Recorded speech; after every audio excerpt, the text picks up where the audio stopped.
Isang magandang araw po sa inyong lahat. Ako po si Nurse Dayan dito sa Tagalog Health Talks at ngayong araw na ito po ay pag-usapan natin ang 8 karaniwang gamot para sa insomnia. Kasi marami pong nagtatanong sa atin dito, ano ba yung pwedeng inumin ng isang tao kapag siya ay nakakaranas ng mga sintomas nitong insomnia. Pero bago po ang lahat, meron po tayong mahalagang mga paalala, huwag pong kalimutan ang mga ito. Bago po kayo uminom ng anumang gamot para dito sa insomnia, napakahalaga po na makipag-ugnayan or kumonsulta muna po kayo sa inyong doktor. Tandaan po natin na hindi porke umiinom ng certain insomnia medication ang inyong tatay, ang inyong inay, or ang inyong kaibigan, ay pwede nyo na rin po itong inumin kasi nagkakaiba-iba po tayo ng health conditions at yung akma or appropriate na medication para sa kanila ay posibleng hindi angkop para sa inyo. Kaya tandaan po, always consult your doctor before taking any kind of medication, especially for insomnia. Ngayon, ang mga babanggitin po natin, ito ay kombinasyon ng mga tinatawag na FDA approved, ibig sabihin na i-determine po ng FDA na ang mga ito ay talagang epektibo para sa insomnia, ng mga OTC o kaya ng mga over-the-counter medications, ibig sabihin ng mga ito, mabibili kahit walang reseta, pero tandaan po kahit ang mga ito ay mabibili kahit walang reseta ng doktor, still ipinapayo po natin dito sa Tagalog Health Talks na kumonsulta muna kayo, makipag-appointment muna sa doktor bago uminom ng anumang gamot para sa insomnia. At ang mga off-label medications. Ibig sabihin po nito, hindi ito yung mga totoong intensyon ng gamot na ito nung sila'y na-formulate para gamutin ang insomnia. Pero dahil dun sa mga posibleng epekto ng gamot na ito, primarily yung sedating effect ng certain medication ay nakakatulong para sa insomnia. So again, combination po ito ng mga FDA approved, over-the-counter at ng mga tinatawag na off-label medications for insomnia. Ang kauna-unahan na po natin sa ating listahan ay ang tinatawag na Zolpidem. Ang mga common po na brand name ng Zolpidem ay yung Ambien, Ambien CR, at dyan po sa atin sa Pilipinas ay ang Stilnox. Ngayon, tandaan po na itong Zolpidem, usually po ito ay inirerekomenda for short-term management lamang ng insomnia. Ibig sabihin, hindi ito pangmatagalan. Mamaya po i-discuss natin yung mga mahahalaga pang reminders sa pag-inom ng mga gamot na ito sa insomnia. Ngayon, napag-aralan po nila at base din doon sa mga ikino-complain ng mga pasyenteng umiinom nitong Zolpidem, napansin po nila na may mga pasyenteng nakakaranas noong sleepwalking. Ano ba itong sleepwalking? Ibig sabihin po nito, naglalakad sila habang sila ay natutulog. At meron din pong mga instances na yung mga umiinom ng Zolpidem ay nakakapagmaneho sila kahit habang sila ay natutulog, which places them at high risk for injury. Kasi pwede po silang maaksidente. Meron din naman po sa ilan na nakakagawa sila or nagluluto sila ng mga pagkain habang sila ay natutulog. At meron po sa kanila na nakikipagtalik sa kanilang asawa or sa kanilang partner kahit sila ay parang inaantok pa or antok pa or even tulog pa. At may iba pa pong nakakagawa sa kanila ng iba pang activities kung saan sila ay hindi fully awake. Yan po yung isa sa mga nakitang problema dito sa Zolpidem. Ngayon, dahil po dito sa mga nakitang ito na instances sa mga pasyenteng umiinom nitong gamot na ito, maaari po itong magdulot ng pinsala or injury or aksidente sa pasyente. Pwede pong mahulog at mabalian ng buto ang taong nakakaranas ng ganitong epekto ng Zolpidem. At doon sa mga nagmamaneho nang sila ay natutulog pa, very high risk talaga po sila na mag-meet ng isang aksidente o magkaroon ng isang aksidente. At kadalasan po, yung mga nag-i-sleepwalking, yung mga nagmamaneho ng nakakatulog pa sila, kalimitan po hindi nila naaalala yung kanilang mga ginagawa. At kung mangyari po ito sa inyo, halimbawa kayo po ay naresetahan ng Zolpidem ng inyong doktor, itigil po ang pag-inom nito at kaagad-agad na ipaalam sa inyong doktor kasi very high risk po for injury at aksidente ang pasyente kapag naranasan niya yung mga nabanggit natin. At kapag kayo po ay, let's say, naresetahan ng inyong doktor at pagkaraan ng 7 hanggang 10 araw ay kayo ay nahihirapan pa ring makatulog, kinakailangan nyo po na ito ay sabihin sa inyong doktor kasi posible po na hindi effective sa inyo ang gamot na Zolpidem or baka naman po hindi effective sa inyo yung dosage na kanyang ibinigay para sa inyo.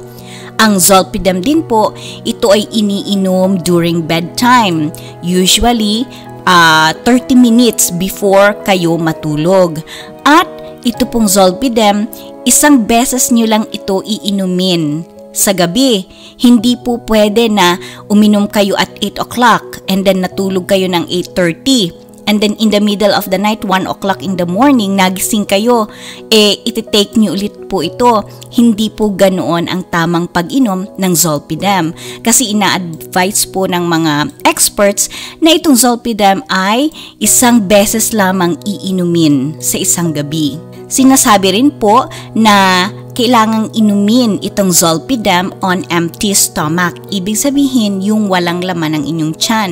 So, kung kayo po ay nagtatake nito sa gabi, pwede siguro po na mas agahan ninyo yung inyong hapunan and then after like 2 to 3 hours, saka nyo ito iinumin ang Zolpidem. Ang ikalawa po sa ating listahan ng mga common na gamot para sa insomnia ay itong tinatawag na Trazodone. Ngayon, ito pong Trazodone, ito po ay isang off-label na medication para sa insomnia dahil sa nabanggit natin na sedative properties nito. Ibig sabihin po nito, isa sa side effects ng Trazodone ay aantukin ang pasyente. At ito pong Trazodone, ito usually ibinibigay or inirereseta sa mga taong na-diagnose din ng depression. At usually po ito ibinibigay din at lower doses. Ngayon, kalimitan po may mga pasyente tayo na na-diagnose ng depression, sila po ay nahihirapan ding makatulog. Pero sa ilan na tao na may depression, ang ilan naman po sa kanila ay nakakaranas ng sobra naman na pagtulog. Kaya kailangan po na bago uminom ng anumang gamot, katulad nitong Trazodone, ay ma-evaluate, ma-assess muna kayo ng inyong doktor kung ano yung inyong mga sintomas na nararanasan. Ngayon, napakahalaga po nito kung kayo ay naresetahan ng Trazodone, tawagan po, ipagbigay kaalam kaagad-agad sa inyong doktor kung kayo ay nakakaranas ng mga sintomas nitong depression, nervousness. Ano ba itong nervousness na tinatawag? Yung may sobra kayong kaba na nararamdaman, halos araw-araw, kada oras nararanasan nyo ito. Kapag kayo ay nakaranas ng restlessness or yung pagkabalisa na tinatawag, at kapag kayo po naranasan nyo na nagiging malimit ang pagiging mainitin ng aking ulo since ako ay uminom nitong Trazodone. So ipagbigay alam din po yan sa inyong doktor. At kung kayo ay nakakaranas ng mga panic attacks or ng anumang changes in your mood o kaya sa inyong mga behavior na pakiramdam nyo, hindi naman ako ganito dati before ako nag-take ng Trazodone. Pero since nag-take ako ng Trazodone, bakit nagiging mainitin ang ulo ko? Bakit lagi akong nababalisa? Ipagbigay alam kaagad po yan sa inyong doktor. At lalong-lalo na po, kung kayo ay umiinom ng Trazodone at nagkaroon po kayo ng mga isipin para saktan ang inyong sarili, kailangan pong malaman kaagad ito ng inyong doktor. Tandaan din po na ang Trazodone ay kalimitan din po itong iniinom after a meal o kaya kung kayo ay nagkaroon ng light snack or merienda sa gabi. Tandaan din po na kung ito ay nareseta sa inyo dahil sa inyong depression at the same time kayo ay nagkakaroon ng insomnia, it may take several weeks, like maybe 3 to 4 weeks bago kayo makaranas ng effectiveness nitong trazodone. At dahil po dyan, minsan may mga pasyente na 1 week pa lang nilang natatake ang trazodone, ititigil na lang nila bigla dahil sasabihin nila na wala namang epekto sa akin. Tandaan po nyo, it may take several weeks, ilang linggo, bago nyo maranasan yung full na epekto ng trazodone.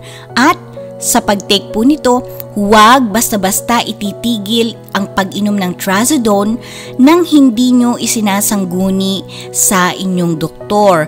Yung halimbawa po nito, pakiramdam ko okay na ako, pakiramdam ko okay na yung insomnia ko, pakiramdam ko okay na yung depression ko, ititigil ko na. Huwag niyo pong gagawin yan. Kasi po, mas may increased risk kayo na makaranas ng mga side effects nitong trazodone na ito. Usually po, ipreprescribe ito ng inyong doktor na dahan-dahan niya itong ika-cut off yung dosage nito bago totally ito hindi na ireseta sa inyo kung talagang hindi nyo na kailangan ang trazodone. Pero tandaan po, huwag basta-basta ititigil ang pag-inom ng trazodone, lalo na kung ang pagtigil nyo lang nito ay dahil naramdaman nyo na you feel better. Ang ikatlo po sa ating listahan ng mga karaniwang gamot sa insomnia ay ang temazepam at ang common brand name po nito ay Restoril. Ngayon, ito pong temazepam, ito ay isang benzodiazepine. At tandaan po na kung kayo ay nagte-take din ng mga tinatawag na opioid drugs at the same time nag-take kayo nitong benzodiazepine tulad nga po nitong temazepam, posible po na magkaroon kayo ng masamang epekto sa inyong katawan or masamang side effect. Tandaan po, opioid drugs plus benzodiazepine ay pwedeng mag-lead sa mga masamang side effects sa inyo. At ano po itong isa sa pinakamasamang side effect na pwedeng mangyari kapag kayo nagtitake din ng opioid drugs at temazepam at the same time? Pwede po kayong magkaroon ng slowed or troubled breathing na pwede ring magdulot ng matinding pinsala sa inyo. Ibig sabihin, posibleng hindi kayo maayos ang paghinga. At ano po ba itong mga opioid drugs na tinatawag na ito? Ito po usually ay gamot para matreat ang matinding sakit na nararamdaman ng isang pasyente. Halimbawa po, kung merong cancer ang isang pasyente, posible po siyang mabigyan ng mga ganitong opioid drugs. Or kung siya ay nagkaroon ng recent surgery na matinding-matindi yung kanyang sakit, posible pong maresetahan siya ng doktor ng mga opioid drugs tulad ng codeine, oxycodone at morphine. Pero tandaan po, kung kayo ay nagte-take ng ganitong mga gamot at the same time kayo ay mag-take ng temazepam na isang benzodiazepine, pwede pong magkaroon ng problema sa inyong paghinga na magre-resulta sa mas matinding pinsala. Kaya tandaan po, kung kayo ay nagte-take ng opioid drugs, sabihin muna sa inyong doktor bago kayo magpareseta ng temazepam. Ito rin pong temazepam, dahil siya ay benzodiazepine, ay may mataas po na risk na maabuso ng isang pasyente. At yun pong biglang pagtigil sa paggamit nitong benzodiazepine, tulad nitong temazepam, ay pwede pong magkaroon ng mga withdrawal signs and symptoms.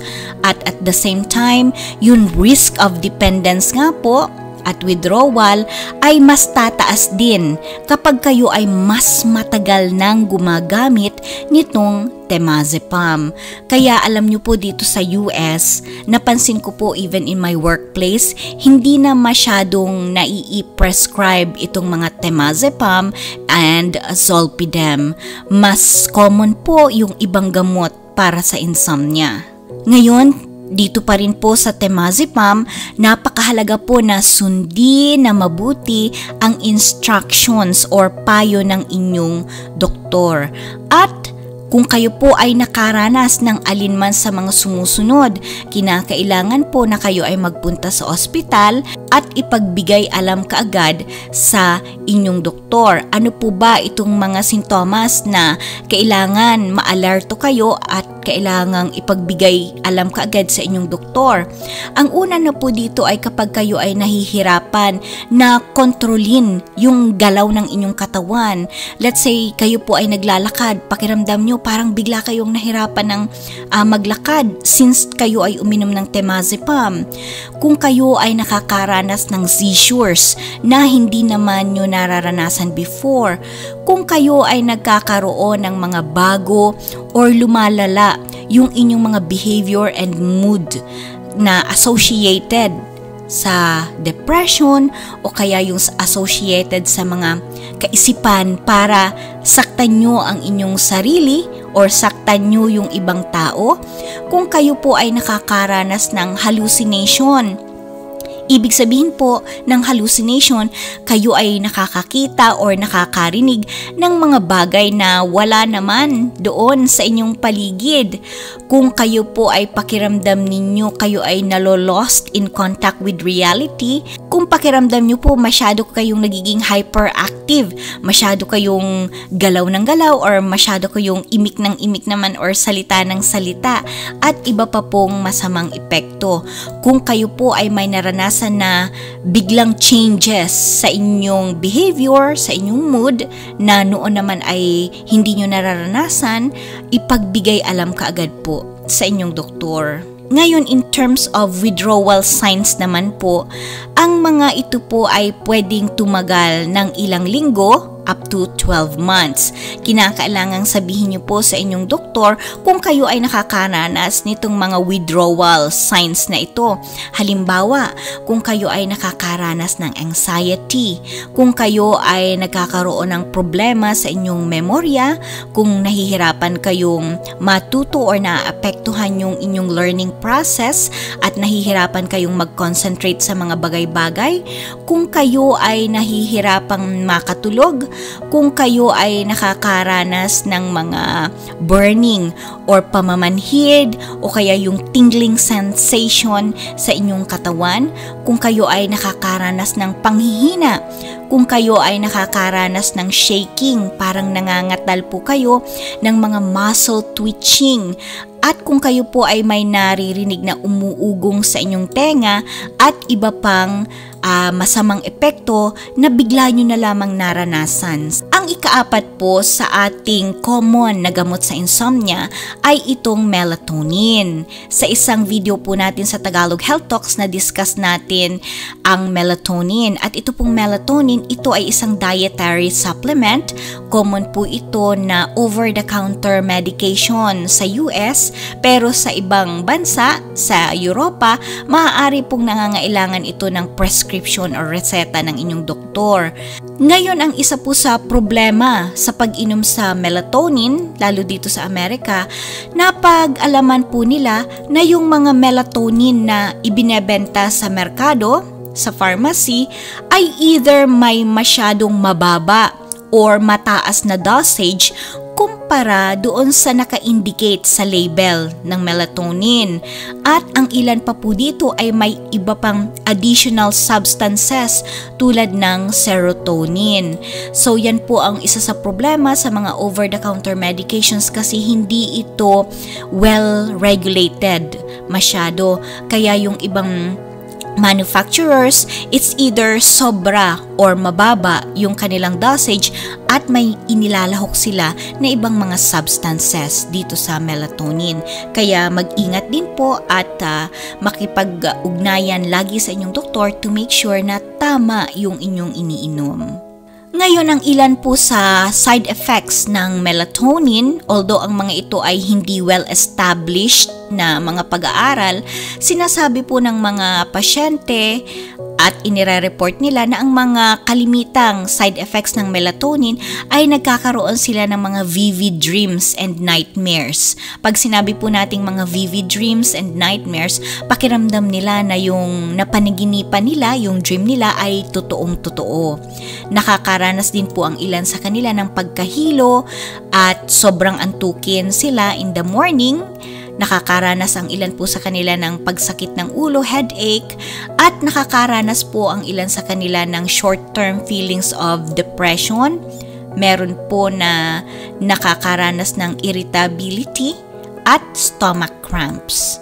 Ngayon po, ang paggamit ng melatonin long term ay hindi pa po well established at hindi pa po masyadong napag-aralan kung ano ang epekto ng long-term na paggamit ng melatonin.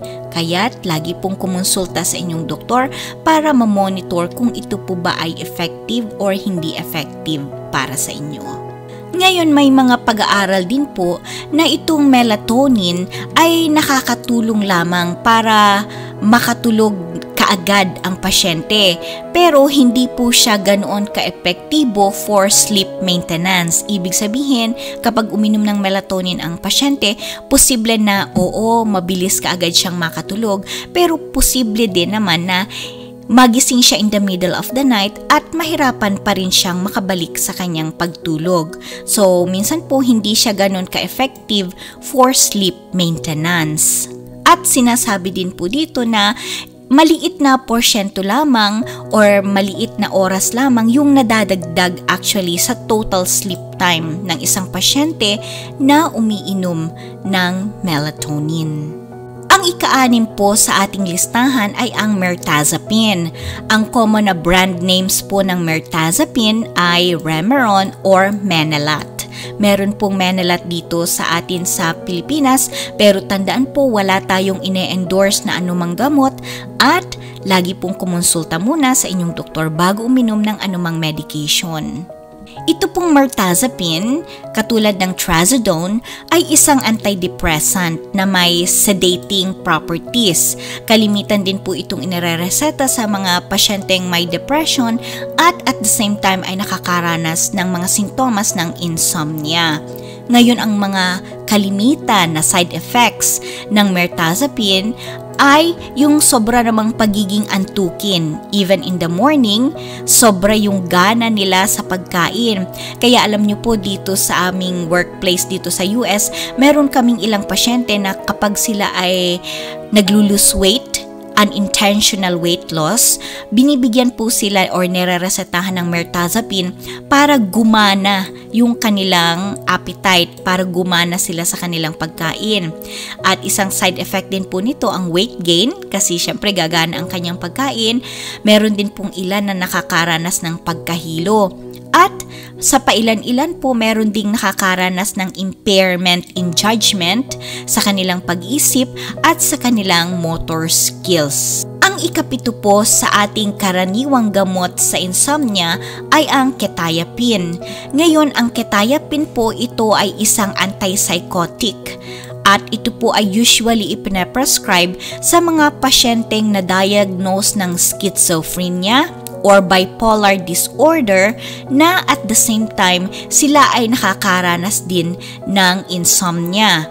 Dito po sa US, hindi po ina-advise ng mga eksperto na ireseta ang quetiapine kung wala silang ganitong mga diagnosis. At ang ika-8 po sa karaniwang gamot sa insomnia ay isang over-the-counter medication. Ito po yung diphenhydramine.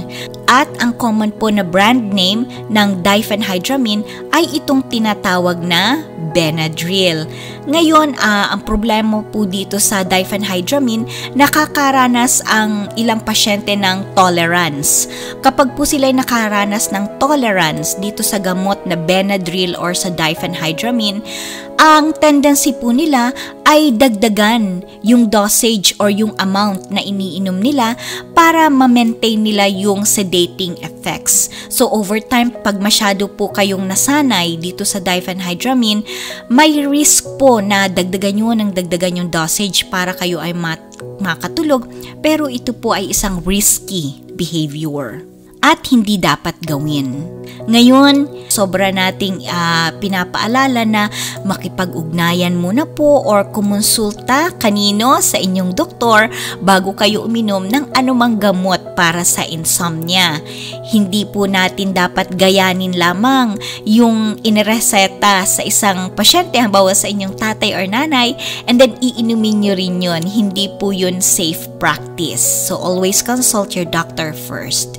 Ngayon, sa pag-inom po nitong mga gamot sa insomnia, tulad ng ating mga nabanggit, meron po tayong ilan pa na mahahalagang reminders.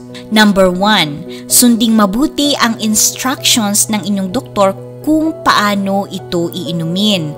Napakahalaga po na huwag uminom ng higit or more than sa inireseta ng inyong doktor. Halimbawa, pakiramdam nyo hindi umeepekto sa akin 5 araw na akong umiinom or 7 days, 10 days na ako umiinom ng gamot na Zolpidem. Hindi pa rin umeepekto. Ang gagawin ko, dodoblehin ko yung dosage. Huwag na huwag nyo pong gagawin yan. Always consult your doctor. At ang inyong pong doktor, usually magi-start siya sa pinakamababang dosage ng gamot na irereseta sa inyo. Mahalaga po ang mga reminders na ito para makaiwas na magkaroon ng overdose ang pasyente. Safety reminder number 2. Bago po humingi ng refill para sa inyong gamot sa insomnia, mahalaga po na ma-determine or matukoy ng inyong doktor kung epektibo ba sa inyo ang inyong gamot at kung ano yung mga side effects na nararanasan ng pasyente, kasi magbabatay po dyan ang inyong doktor kung ano ang dosage na ibibigay sa inyo the next time. Kaya tandaan po, always tell your doctor kung may mga side effects kayong nararamdaman bago humingi ng another refill. Safety reminder number 3 sa pag-inom ng insomnia medications. Karamihan po ng mga insomnia medications tulad ng mga sedative hypnotics na ating nabanggit, katulad ng temazepam, Zolpidem, Ramelteon, ay para sa short-term na paggamit lamang. Ito po ay para makaiwas sa sobrang pagdepende ng pasyente sa gamot na ito para siya ay makatulog.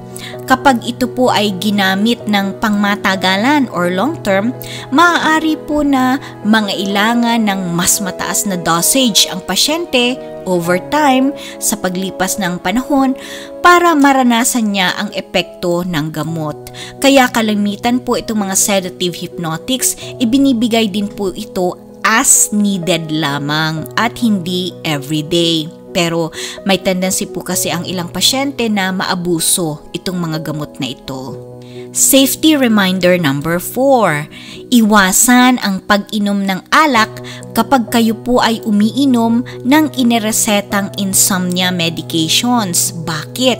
Ito po ay sa kadahilanan na maaaring palakasin or patindihin ng alcohol, ng beer, ng wine, ang epekto ng mga iniresetang gamot sa inyo ng inyong doktor. Kapag ito po ay nangyari, magre-resulta ito sa sobrang antok even in the morning, paghina ng paghinga, magkukulang po ang oxygen sa katawan ng tao kapag humina ang kanyang paghinga, at mas mataas po ang risk na magkaroon ng aksidente or pinsala ang pasyente. Pwede po siyang mahulog, mabalian ng buto, at pwede rin po siyang makaranas ng aksidente kapag siya ay nagmamaneho. Kaya tandaan po, kung kayo ay umiinom ng anumang insomnia medication, please avoid drinking alcohol. Safety reminder number 5 sa pag-inom ng insomnia medications. Inumin ang insomnia na gamot or medication right before kayo matulog. Ibig sabihin po nito, usually ay inumin ito within 30 minutes bago kayo mahiga or bago matulog. Kasi maaari pong mabilis ang epekto ng mga ganitong klase ng gamot. Ngayon, iwasan pong inumin ito kung kayo ay may ginagawa pang ibang bagay na nangangailangan ng alertness. Ano po itong mga activities na ito? Halimbawa, kung kayo ay nagmamaneho ng sasakyan, kung kayo ay nasa inyong trabaho pa, kung kayo ay nurse, kung kayo ay doktor na nangangailangan ng alertness. Otherwise, kayo po ay posibleng antukin ng sobra or makatulog, which places you at risk for injury. Kaya tandaan po itong mga insomnia medications, iniinom po ito right before bago kayo matulog. Safety reminder number 6. Ang mga kalimitang side effects po ng mga insomnia medications ay pagkahilo, pananakit ng ulo, confusion, hirap sa konsentrasyon, complex sleep behaviors, lalo na po sa zolpidem tulad ng ating nabanggit na nagkakaroon ng ilan ng sleepwalking, yung sila ay naglalakad habang natutulog, sila ay nagda-drive habang natutulog, kumakain habang natutulog. So, yan po yung mga sintomas na dapat nating i-watch out. At common side effect din po ang pagkakaroon ng either diarrhea or constipation. It's either kayo po ay may loose bowel movement or nagkakaroon naman po ng pagtitibi. Dry mouth, ang ilan po ay nakakaranas ng allergic reaction. Halimbawa, nagkakaroon sila ng mga rashes or pamamaga ng muka. Ang ilan din po sa kanila ay pwedeng makaranas ng rebound insomnia na nangyayari kapag biglang inihinto ang pag-inom ng ilang insomnia medications. Pagkaraan po ng long-term na paggamit nito, maaari pong temporarily palalain nito ang insomnia ng pasyente. Kaya tandaan po, kung kayo ay long-term pangmatagalan ng umiinom ng mga insomnia medications at kapag ito ay itinigil, posible po kayong makaranas muli ng insomnia or posible nitong palalain yung inyong mga sintomas. At withdrawal symptoms ng insomnia medications include anxiety or irritability, lalo na po mula sa mga benzodiazepines at hypnotics tulad ng zolpidem. Kaya't alam nyo po dito sa Amerika, sa akin pong workplace, mas common po na inirereseta yung mga trazodone at mirtazapine kung may depression ang pasyente at kung at the same time sila ay nakakaranas ng insomnia at ang melatonin. But again, hindi po tayo nagre-recommend ng anumang gamot dito sa Tagalog Health Talks sapagkat ang inyo pong doktor ang magdidetermine kung anong gamot ang angkop sa inyo. Safety reminder number 7. Sabihin po sa inyo kung kayo ay na-diagnose ng anumang sakit sa inyong kidneys or liver. Halimbawa kung kayo ay may kidney failure o kaya ay may fatty liver or liver cirrhosis, kailangan pong sabihin ng mabuti ito at ipagbigay alam sa inyong doktor sapagkat maapektuhan po ng mga ganitong klaseng kondisyon kung paano ma-metabolize at paano mailabas sa inyong katawan ang mga gamot. Safety reminder number 8 sa pag-inom ng insomnia medications.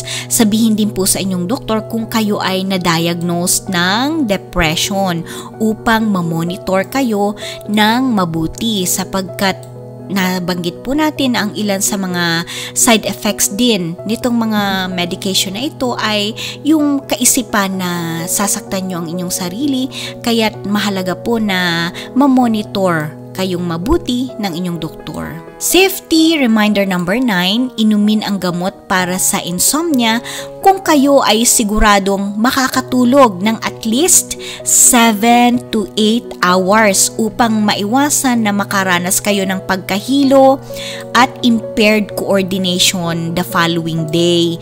Kasi kung kayo po ay iinom, let's say, ng iniresetang trazodone or zolpidem ng inyong doktor, kung kayo naman po ay ina-expect nyong gigising kayo within the next 4 hours, posible po kayong masyadong nahihilo pa the following day.